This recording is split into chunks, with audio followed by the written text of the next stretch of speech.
بسم الله الرحمن الرحيم إن الحمد لله نحمده ونستعينه ونستغفره ونعوذ بالله من شرور أنفسنا ومن سيئات أعمالنا من يهده له فلا مضل له ومن يضلل فلا هادي له وأشهد أن لا إله إلا الله تبارك وتعالى وحده لا شريك له وأشهد أن محمد عبده ورسوله صلى الله عليه وسلم يا أيها الذين آمنوا اتقوا الله حق تقاته ولا تموتن إلا وأنتم مسلمون يا أيها الناس اتقوا ربكم الذي خلقكم من نفس واحدة وخلق منها زوجها وبث منهما رجالا كثيرا ونساء واتقوا الله الذي تسألون به والأرحام إن الله كان عليكم رقيبا يا أيها الذين آمنوا اتقوا الله وقولوا قولا سديدا يصلح لكم أعمالكم ويغفر لكم ذنوبكم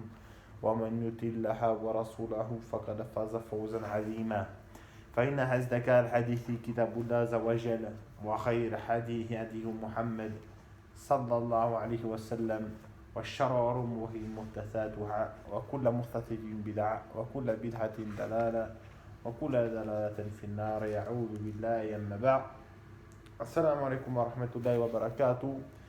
Alhamdulillah, aujourd'hui on se retrouve Binillah Zawajel pour suivre le deuxième cours de leçon de Tawhid. On va pas refaire le premier cours, on avait parlé de l'attestation La ilaha illallah et puis ses conditions. Aujourd'hui, on va continuer avec le sens de l'attestation que Mohammed est le messager d'Allah. Sallallahu alayhi wa sallam. Mohammed ha Rasulullah. Le shir dit son sens est nul n'est digne d'être suivi en dehors du messager d'Allah. Sallallahu alayhi wa sallam. Et toute personne suivie sans preuve en dehors du messager d'Allah. Sallallahu alayhi wa sallam. Alors est suivi en vain. Allah subhanahu wa ta'ala a dit dans la sourate Al-A'raf au verset 3, suivez ce qui vous a été révélé venant de votre Seigneur et ne suivez pas d'autre allié que lui, mais vous vous souvenez peu.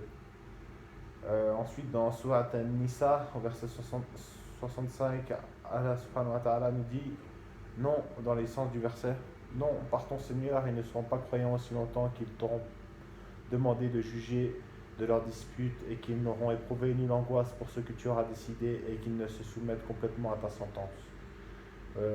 Alors ce verset c'était pour le prophète sallallahu alayhi wa sallam, mais en fait Allah subhanahu wa ta'ala dit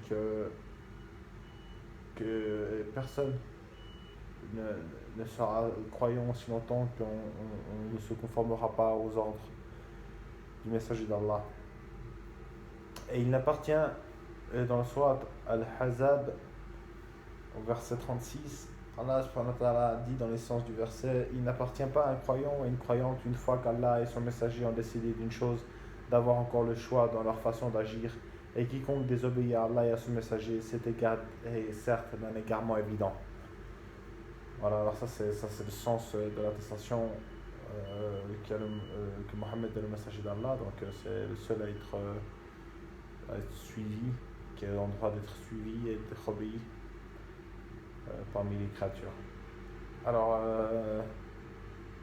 les conditions de l'attestation de Mohammed à Rasulullah, parce que comme pour la première partie de l'attestation de foi, il ne suffit pas de répéter le mot, il faut le vivre, il faut l'accomplir.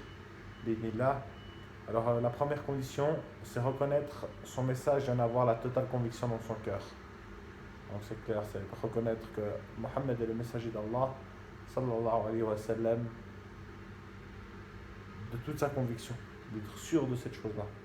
La deuxième condition, c'est prononcer cette attestation et la reconnaître de façon manifeste avec sa langue. Voilà. C'est de le dire aussi. C'est une condition, il faut le dire. Et la preuve de ces deux conditions réside dans la parole d'Allah, dans le sens du verset de Surat Al-Hujurat les vrais croyants sont seulement ceux qui croient en Allah et en son messager et qui par la suite ne doutent point. Et dans Surat Al-Baqarah, au verset 252, voilà les versets d'Allah que nous te, Mohammed, récitons avec la vérité, et tu fais certes partie des envoyés. La troisième condition, se conformer à la tradition du prophète sallallahu alayhi wa sallam en œuvrant avec ce qu'il a apporté comme vérité, en délaissant ce qu'il interdit comme chose vaine. Donc, se conformer à la tradition prophète, donc à la sunna. Pour accomplir cette deuxième partie d'attestation, il faut se conformer à la sunna. La sunna, c'est pas en option. La sunna, c'est obligatoire. C'est la voie à suivre. Et il n'y a pas meilleure voie que la voie de la sunna. Du noble messager d'Allah, sallallahu alayhi wa sallam. Allah subhanahu wa ta'ala dit, si vous aimez vraiment, en parlant à son messager, dit, si vous aimez vraiment Allah, suivez-moi, Allah vous aimera, alors vous pardonnera vos péchés, Allah est pardonneur et miséricordieux. En fait, c'est Allah subhanahu wa ta'ala qui dit au prophète sallallahu alayhi wa sallam de dire, si vous aimez vraiment Allah, suivez-moi, Allah vous aimera alors et vous pardonnera vos péchés, Allah est pardonneur et miséricordieux, dans la sourate Al-Imran au verset 31. Ensuite, il y a encore comme verset du Coran qui nous dans la sourate Al-Araf au verset 156-157. Et ma mère, Allah a dit dans le sens du verset, et ma miséricorde en passe toute chose. Je la prescrirai à ceux qui me craignent, acquittent la zakat et ont foi en nos signes. Ceux qui suivent le messager, le prophète illettré. Et dans la sourate nouveau Al-Araf au verset 158, croyez donc en Allah et en son messager, le prophète illettré, qui croit en Allah et en ses paroles, et suivez-le afin que vous soyez bien guidés. Alors ça c'est les injonctions d'Allah subhanahu wa ta'ala à l'égard du messager d'Allah sallallahu alayhi wa sallam. Le fait que si on suit Mohammed sallallahu alayhi wa sallam, on sera bien guidé. Et ça c'est prouvé, ça c'est dans tous les choix, dans tous les aspects de la vie, dans toutes les actions du quotidien. La façon de faire de la sunna, c'est la meilleure façon de faire. Ça a été prouvé scientifiquement, même par des scientifiques mécréants. Voilà, les mécréants qui ont reconnu ces choses-là, sous nombre de points, bien que ça ne soit pas avéré officiellement, étant donné la répulsion qu'ont les mécréants. Considérer véridique ce dont il nous a informé et qu'il s'agisse d'ordre, d'interdiction, d'événements inconnus concernant le passé et l'avenir ou autre que cela. Allah Jalla wa Ala dit, prenez ce que le messager vous donne et ce qui vous interdit, c'est dans le sens du verset de la sourate Al-Ashr, verset 7. Ok, voilà, alors vraiment prenez ce que le messager vous donne et ce qui vous interdit, laissez-le. Donc dès qu'on entend un hadith authentique, on essaie de le mettre en application immédiatement, et si c'est un ordre, et si c'est un interdit, on le délaisse immédiatement, bismillah.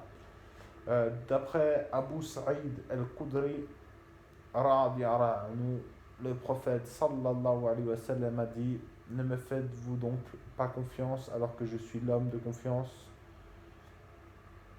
de celui qui est au-dessus des cieux et dont les nouvelles du ciel me parviennent matin et soir. Voilà, c'est une question que le prophète sallallahu alayhi wa sallam a posée à ses compagnons, enfin ou à son peuple. Alors c'est pas indiqué là, j'ai pas les contextes du verset, je vais pas dire de bêtises. Mais déjà, avant d'être le prophète, Mohammed sallallahu alayhi wa sallam était déjà connu sous le nom de l'homme de confiance, voilà, le digne de confiance. Avant, voilà, il était déjà connu dans l'époque de l'ignorance comme un homme auquel on pouvait avoir totalement confiance. Cinquième condition, aimer le prophète plus que notre propre personne, plus que nos biens matériels, nos parents, nos enfants, et plus que l'ensemble des gens. Voilà, c'est la personne qu'on doit le plus aimer, le plus admirer, vouloir faire ce que lui, comme il faisait lui, et délaisser ce qu'il délaissait. Et voilà, c'est de ressembler au messager d'Allah pour la recherche de l'agrément d'Allah. Car Allah nous dit qu'il y a un excellent, il y a un parfait exemple dans le messager d'Allah. D'après Anas ibn Malik, le prophète sallallahu alayhi wa sallam a dit: aucun de vous ne sera complètement croyant tant que je ne lui serai pas plus cher que son père, ses enfants et tous les gens. Voilà. On doit aimer le prophète sallallahu alayhi wa sallam plus que notre famille. Voilà, ça veut dire que par exemple, si ton frère te dit une telle chose, ou ton père te dit une telle chose et que le prophète sallallahu alayhi wa sallam te dit autre chose, tu prends ce que le prophète te dit et tu délaisses, même si c'est un proche parent. D'après Abu Huraira radiallahu anhu, le prophète sallallahu alayhi wa sallam a dit: par celui qui détient mon âme dans sa main, aucun de vous ne sera complètement croyant tant que je ne lui aurai pas plus cher que son père, ses enfants. Voilà, ça c'est une autre version du même hadith, ou une variante, voilà. Allahu a'lam.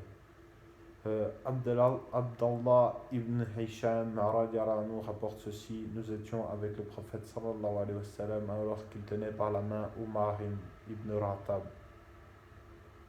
Umar dit: ô messager d'Allah, à part ma propre personne, tu es celui que j'aime plus que toute autre chose. Le prophète sallallahu alayhi wa sallam dit: non, par celui qui détient ton âme dans sa main, tu ne seras pas parfaitement croyant que lorsque tu ne m'aimeras plus que ta propre personne. Omar dit: alors maintenant, par Allah, je t'aime plus que ma propre personne. Le prophète dit: maintenant, ô Omar. Rapporté par Al-Bukhari et Muslim. La sixième condition: faire prévaloir la parole du prophète sallallahu alayhi wa sallam sur celle de toute autre personne, qui qu'elle soit, et mettre en pratique sa sunnah. Allah subhanahu wa ta'ala a dit: ô vous qui avez cru, ne dénoncez pas Allah et son messager, et craignez Allah, Allah est audient et omniscient. Septième condition, on pourrait s'arrêter un peu sur, on va répéter une fois: faire prévaloir la parole du prophète sallallahu alayhi wa sallam sur celle de toute autre personne, qui qu'elle soit, et mettre en pratique sa sunnah. Voilà, j'ai dit brièvement l'histoire de l'exemple du proche parent. Ô vous qui avez cru, dans le sens du verset: ô vous qui avez cru, ne dévancez pas Allah et son messager, et craignez Allah, Allah est audient et omniscient. Dans Surat Al-Hujurat, verset 1. Hujurat. Voilà. Septième condition: accorder de l'honneur, de la considération et de l'estime, du respect et de l'importance au prophète sallallahu alayhi wa sallam et de ce qui a été révélé d'Allah, le Coran et la Sunna authentique, et cela ne se réalise qu'en œuvrant en conformité avec ces deux sources, en les aimant plus qu'on aime sa propre personne. Voilà, ça veut dire que notre meilleur bien ici-bas, c'est le Coran et la Sunna. Il n'y a que ça, il n'y a que cette voie-là à suivre, et le reste n'est qu'égarement. N'est qu'égarement, voilà. Alors, nous t'avons envoyé en tant que témoin, annonciateur et bonne nouvelle et avertisseur, pour que vous croyiez en Allah et en son messager, et que vous l'honoriez et reconnaissiez sa dignité. Le sens de l'honorier, tu'aziru, et que vous reconnaissiez sa dignité, tuwaqiru. Tu'aziru, Ibn Abbas a dit, ainsi que d'autres, que vous lui accordiez de la considération.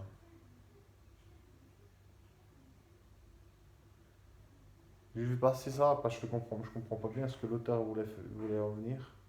Alors, Alam, c'est pas très très fondamental de ce que je vois. Alors, Alam, on va passer à la leçon 6. Voilà. Déjà, les implications de l'attestation que Mohammed est le messager d'Allah. Ça veut dire que le fait de le dire, maintenant le fait de croire, d'accomplir les conditions. Maintenant, les implications. Elles sont de 5 types. Alors, lui obéir de ce qu'il a ordonné, considérer véridique ce dont il nous a informé, délaisser ce qu'il a interdit et réprimé, n'adorer Allah qu'avec ce que le prophète nous a transmis. Voilà, on n'adore pas Allah et les gens voilà, ils disent moi je vais adorer à ma façon, je vais prier de ma façon, puis ça c'est pas correct parce que les actes doivent être conformes avec la sunna. Le prophète sallam a dit quiconque fera une chose étrangère à la religion ne sera pas agréé. Et faites prévaloir sa parole sur celle de toute autre personne, quelle qu'elle soit. Voilà, c'est-à-dire que toujours la parole du message d'Allah, sallallahu alayhi wa sallam, il doit être prépondérant, doit être plus important au-dessus de toute autre parole, peu importe la personne qui parle. Leçon 7, voilà. Ça, là, on change, on rentre un peu dans les détails. C'est une question qui relève beaucoup d'ambiguïté chez certaines personnes, même parmi les musulmans. Enfin, pas parmi les musulmans, chez les koufars, c'est encore voilà, c'est encore plus abstrait. Alors, où est Allah? On se pose la question, où est Allah? Allah subhanahu wa ta'ala nous dit dans l'essence du verset de la sourate Taha, le tout miséricordieux s'est élevé istawa sur le trône. Et Allah a dit dans la sourate Al-An'am, puis il s'est élevé istawa sur le trône. Dans 6 passages du Coran qui sont sourate Al-Araf, verset 54, la sourate Yunus, verset 3, sourate Ar-Ra'ad, verset 2, sourate Al-Furqan, sourate Al-Sajda, sourate Al-Hadi. Et Allah a dit, c'est lui le dominateur suprême au-dessus de ses serviteurs. Et Allah a dit, ils craignent leur Seigneur au-dessus d'eux et font ce qui leur est commandé. Voilà, alors Allah subhanahu wa ta'ala, il est au-dessus de sa création. Il est établi sur le trône. Ça, c'est la croyance exacte. C'est la croyance la plus authentique. C'est que Allah subhanahu wa ta'ala est au-delà de sa création, au-dessus des cieux, établi sur son trône. Comment établi sur son trône, Allah wa alam? Est-ce qu'il est établi comme un homme s'établirait sur un trône? Non, jamais. Comment il est établi? Comme il le veut, subhanahu wa ta'ala. Et voilà. Alors on ne fait pas ressembler, on ne pose pas le comment, et on se contente de croire aux paroles d'Allah subhanahu wa ta'ala. On ne va pas faire de philosophie comme certains sectaires qui pourraient dire oui, non, il ne s'est pas élevé, il n'est pas établi, il faut voir ça sous un autre angle, il englobe, ici, ça. Non, on n'est pas là pour faire de la philosophie. Il dit Allah subhanahu wa ta'ala aussi dans le sens du verset de la sourate Fatir au verset 10, vers lui monte la bonne parole et il élève haut la bonne action. Voilà. La bonne parole elle monte vers Allah subhanahu wa ta'ala et il élève haut la bonne action. D'après Abu Huraira radiallahu anhu, le prophète sallallahu a dit, lorsqu'Allah eut terminé la création, il écrivait dans son livre qui est auprès de lui au-dessus du trône, ma miséricorde l'emporte sur ma colère. Voilà. C'est une indication authentique rapportée par Al-Bukhari.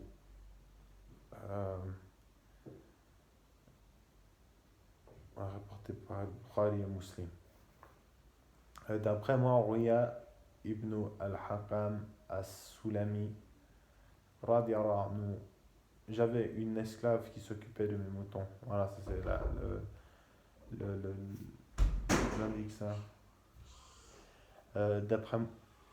D'après Muawiyah ibn al-Hakam as-Sulami, j'avais une esclave qui s'occupait de mes moutons entre les zones d'Uhud et d'Al-Jawainia.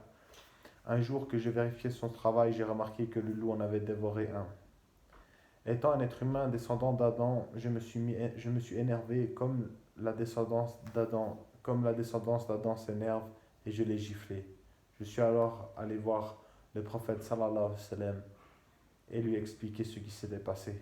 Il considéra alors que j'avais commis quelque chose de grave.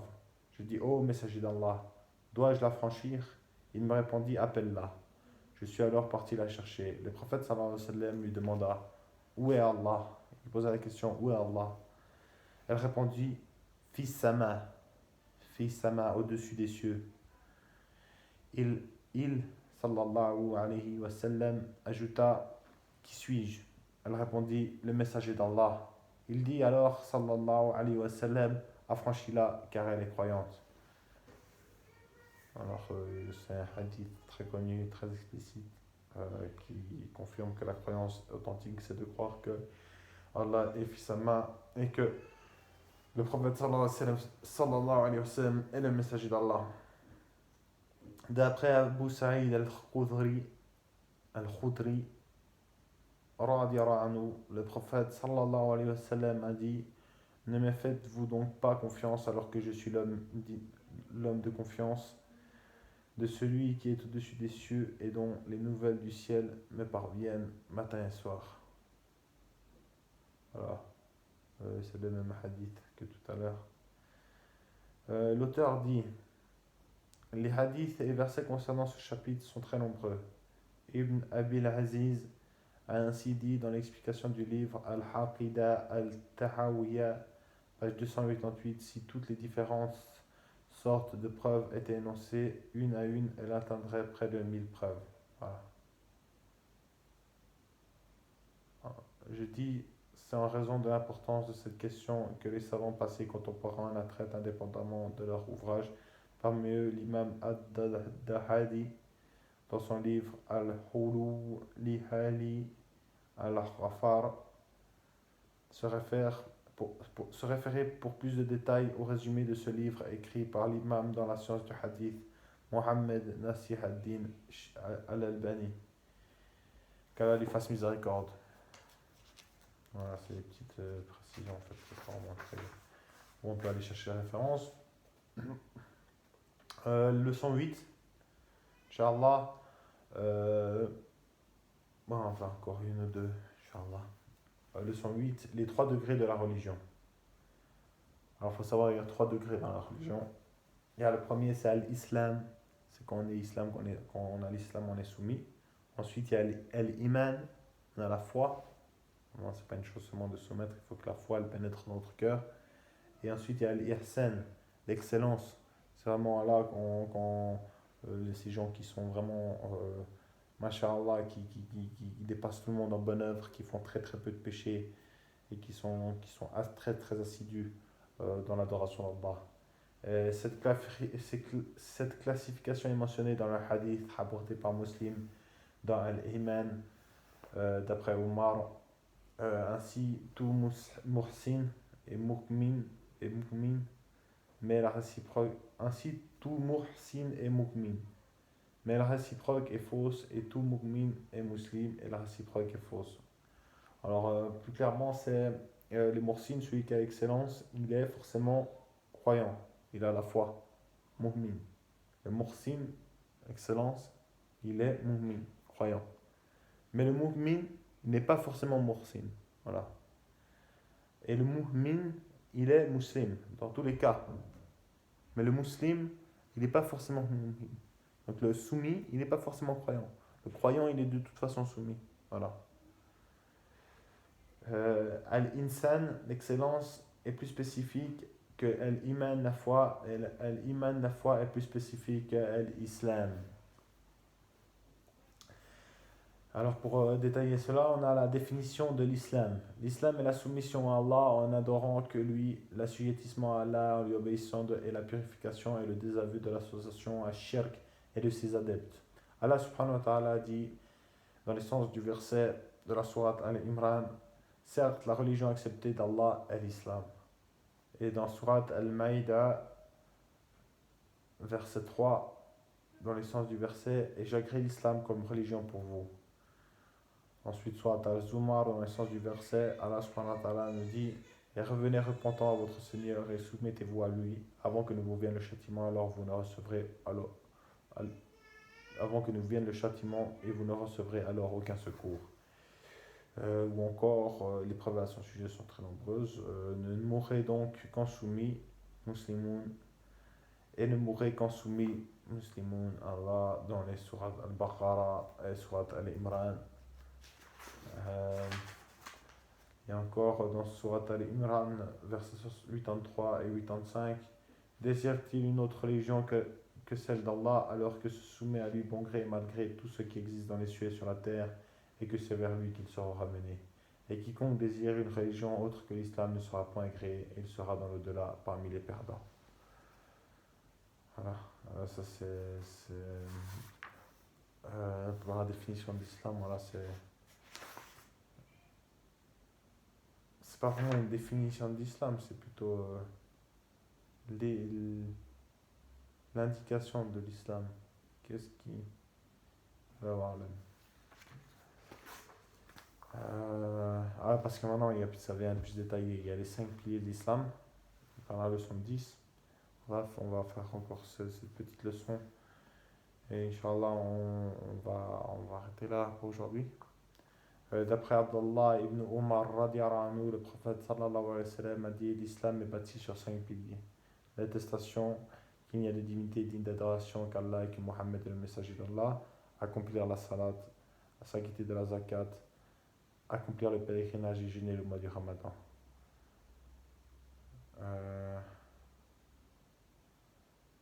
Ça, c'est les choses, les actes qu'il faut accomplir obligatoirement si on veut prétendre être musulman, si on veut prétendre à l'islam. Allahu a'lam wa ahkam. Subhanaka Allahumma wa bihamdik, ashhadu an la ilaha illa ant, wa astaghfiruka wa atubu ilayk. On va se retrouver pour la suite du livre, Inch'Allah, ces prochains jours. Assalamu alaikum wa rahmatullahi wa barakatuh, qu'Allah vous préserve et qu'Allah vous raffermisse sur le droit chemin.